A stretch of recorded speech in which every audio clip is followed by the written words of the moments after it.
열린교회 성도 여러분 안녕하세요. 5월 25일 매일 성경 묵상 함께 하겠습니다. 오늘 묵상할 말씀은 민수기서 35장 22절에서 34절의 말씀입니다. 함께 읽겠습니다.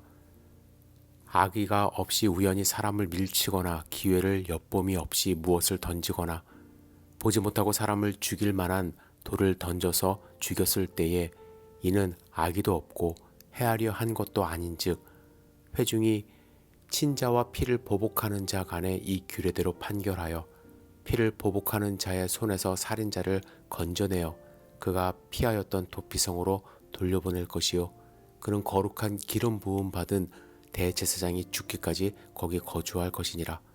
그러나 살인자가 어느 때든지 그 피하였던 도피성 지경 밖에 나가면 피를 보복하는 자가 도피성 지경 밖에서 그 살인자를 만나 죽일지라도 피 흘린 죄가 없나니 이는 살인자가 대제사장이 죽기까지 그 도피성에 머물러야 할 것임이라.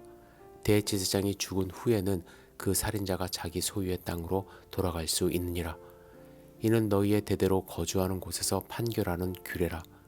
사람을 죽인 모든 자 곧 살인한 자는 증인들의 말을 따라서 죽일 것이나 한 증인의 증거만 따라서 죽이지 말 것이요 고의로 살인죄를 범한 살인자는 생명의 속전을 받지 말고 반드시 죽일 것이며 또 도피성에 피한 자는 대제사장이 죽기 전에는 속전을 받고 그의 땅으로 돌아가 거주하게 하지 말 것이니라. 너희는 너희가 거주하는 땅을 더럽히지 말라. 피는 땅을 더럽히나니 피 흘림을 받은 땅은 그 피를 흘리게 한 자의 피가 아니면 속함을 받을 수 없느니라. 너희는 너희가 거주하는 땅 곧 내가 거주하는 땅을 더럽히지 말라. 나 여호와는 이스라엘 자손 중에 있음이니라. 아멘.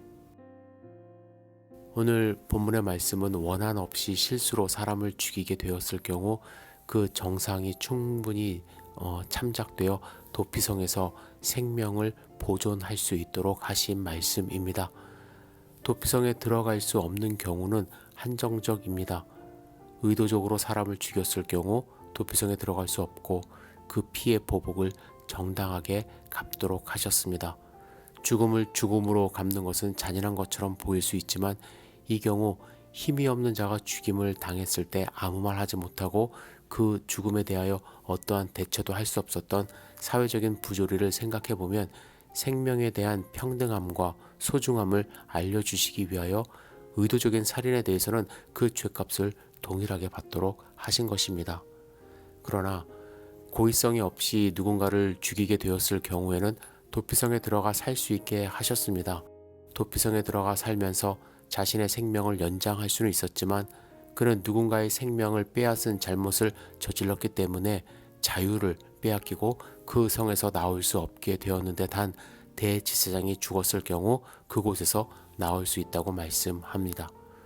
여러분, 이러한 제도는 지금 우리의 시점으로 보았을 때는 미개한 법 제도인 것처럼 보일 수 있지만 하나님이 이렇게 법을 제정해 주신 이유는 그 당시 난무했던 살인 또 피해 보복 등으로부터 소중한 생명을 보호하고자 하는 의도하심이 있었습니다.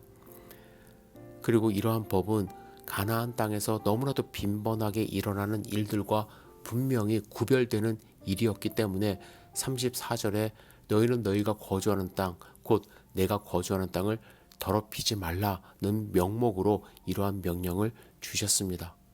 이와 같은 정신으로 지금 현대사회에서도 우리 하나님의 백성으로서 우리가 지켜야 할 것은 억울하게 당하는 약자를 보호할 수 있는 공동체를 만들어야 하고 또 실수로 잘못을 저지른 자들을 무자비하게 몰아내지 않는 공동체를 만들어야 한다는 것이죠.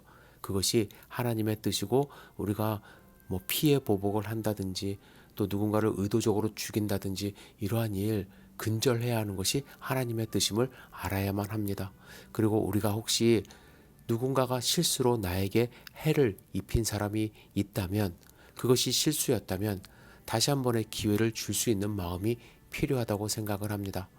또한 대제사장이신 예수 그리스도께서 그들을 위해서도 죽으셨기 때문에 예수님의 피로 우리도 용서함 받았기 때문에 그들을 용서할 수 있는 마음을 가짐으로써 우리가 살고 있는 이 땅이 거룩한 하나님의 땅이 될 수 있도록 우리 최선의 노력을 해야 될 줄 믿습니다.